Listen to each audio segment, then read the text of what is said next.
Most people choose a city for its weather or its cost of living.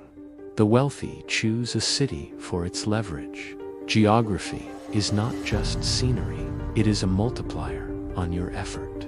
You can work 80 hours a week in a vacuum and remain stagnant.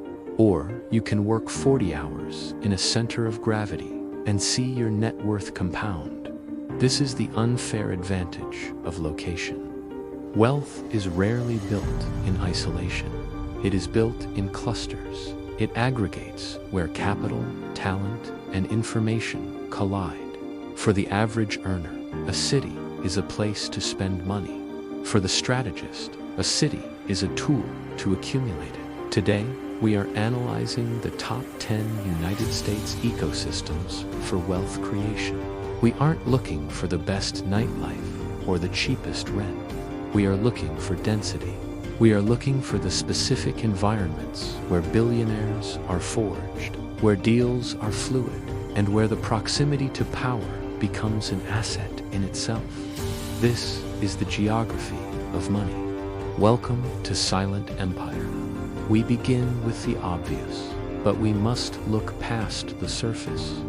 New York City and the San Francisco Bay Area remain the undisputed apex predators of wealth. New York is not just a city, it is a terminal for global liquidity. With nearly 350,000 millionaires and over 60 billionaires, the density of capital here is unmatched. But the leverage in New York is specific. It is financial leverage. It is the ability to walk into a room and raise capital because the money is physically present. The proximity to Wall Street means the distance between an idea and funding is measured in city blocks, not years. You pay a premium to live here, not for the apartment, but for the network. Contrast this with the Bay Area. San Francisco and Silicon Valley operate on a different frequency. This is leverage through innovation. While New York trades established value, the Bay Area bets on future value. This region holds the highest concentration of wealth generated from equity. The billionaire density here isn't inherited, it is engineered. If you are building technology, the network effect of the Bay Area is tangible. A casual coffee meeting in Palo Alto can lead to a valuation that would take a decade to build in a disconnected market. The cost of entry in these two hubs is exorbitant, but the wealthy view this cost as an investment in access.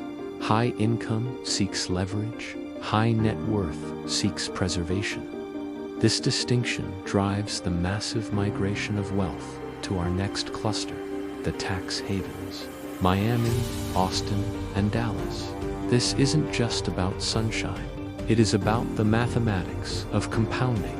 When you remove the friction of state income tax, you accelerate the velocity of money. A high earner in New York or California effectively loses a massive portion of their investable capital every year to the state. In Florida or Texas, that capital remains in their control. Miami has evolved. It is no longer just a vacation retreat.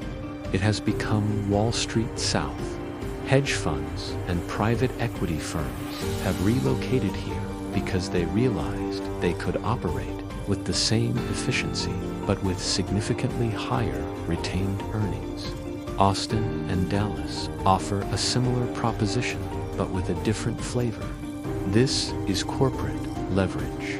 Tesla, Oracle, Hewlett-Packard. They didn't move for the culture, they moved for the regulatory environment. Dallas is the quiet giant. It is a hub for family offices, private wealth management firms that handle the fortunes of the ultra-wealthy. The wealth here is understated, pragmatic, and heavily tied to real assets like land and logistics. In these cities, the government is viewed as a partner, not an obstacle. That shift in dynamic attracts a specific type of builder. Technology and finance capture the headlines. But real wealth is often built on things you can touch. Chicago and Houston represent the power of commodities and infrastructure. Chicago remains a global financial center, but its leverage is rooted in the physical economy. It is the derivative capital of the world. It controls the pricing of grain, livestock, and raw materials. The wealth here is old, deep, and resilient. It is less volatile than the paper fortunes of the tech sector.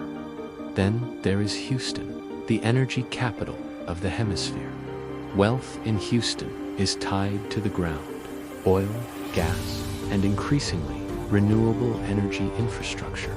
The billionaires here didn't write code. They built pipelines. They engineered extraction. This teaches us a critical lesson. Boring businesses produce exciting returns. While the masses chase the latest digital trend, the quiet empire of Houston continues to power the grid that the digital world runs on. The leverage here is scale. There are cities where you make money, and then there are cities where you solidify power. Aspen, Colorado, and Palm Beach, Florida. Statistically, these locations are anomalies. Aspen has roughly 1 billionaire-level individual for every few hundred residents during peak seasons.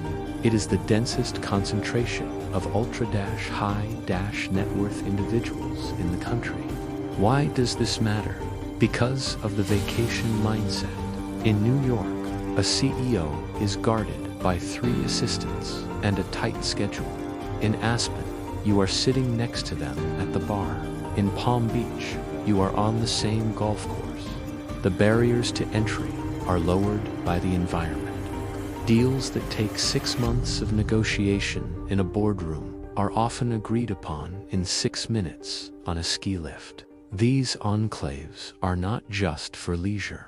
They are informal exchanges where the highest level of information is traded.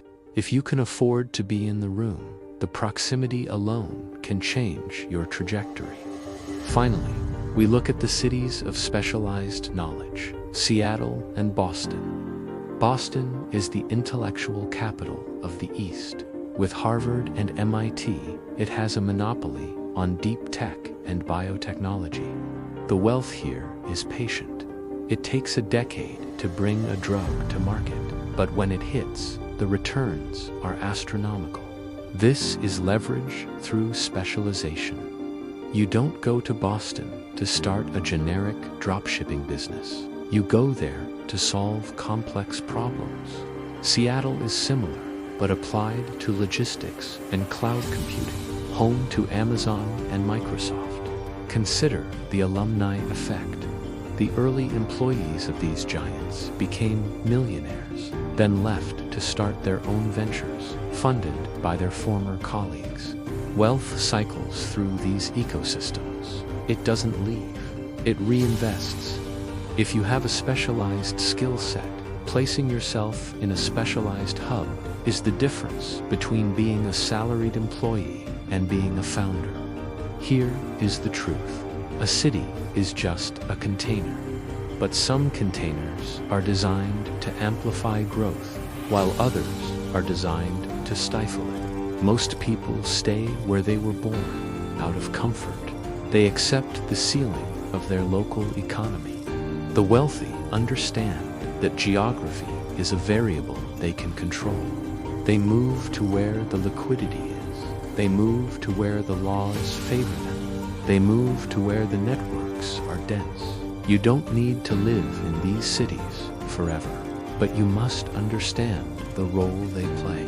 If you found this valuable, subscribe to Silent Empire, because the rules of wealth aren't obvious, but they are learnable. And once you see them, you can't unsee them.